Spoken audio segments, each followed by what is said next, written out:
splendida giornata di sole, il giusto vento e la spiaggia di Jesolo si trasforma nella più bella palestra di aquiloni naturale per la 3 giorni di Jesolo Beach and Kite Festival, manifestazione internazionale la più grande d'Italia con oltre 200 piloti da tutto il mondo. Quest'anno parliamo di 2 chilometri di arenile interessato nella zona centrale di Jesolo, 200 aquilonisti da tutto il mondo, da 15 paesi, campioni francesi, campioni neozelandesi, 1000 aquiloni, davvero 3 giorni fantastici, 100.000 persone oggi in città, ne attendiamo altrettante domani, lunghe code, davvero bellissimo, famiglie, colori, un'immagine di Jesolo che vogliamo dare e che vogliamo sia l'avvio della stagione. Il cielo di Jesolo si è colorato di bellissimi aquiloni, alcune vere e proprie creazioni artistiche, impegnate in spettacolari evoluzioni. Oggi abbiamo la fortuna anche di avere il vento che ci aiuta e davvero penso che una cosa del genere difficilmente si sia vista a livello mondiale in altri festival, davvero in pochi altri festival, quindi siamo davvero fortunati oggi. Spettacolo assicurato nella spiaggia gremita di gente, ma anche nei diversi eventi collaterali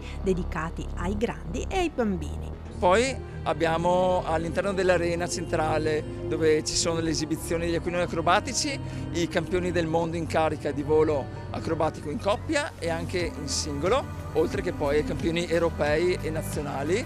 Penso veramente un livello qui nell'arena centrale che difficilmente si può vedere in Italia. E in più abbiamo sempre i nostri bellissimi laboratori di aquiloni con i bambini. Oggi sono andato a vedere e ne avevano fatti quasi 1000.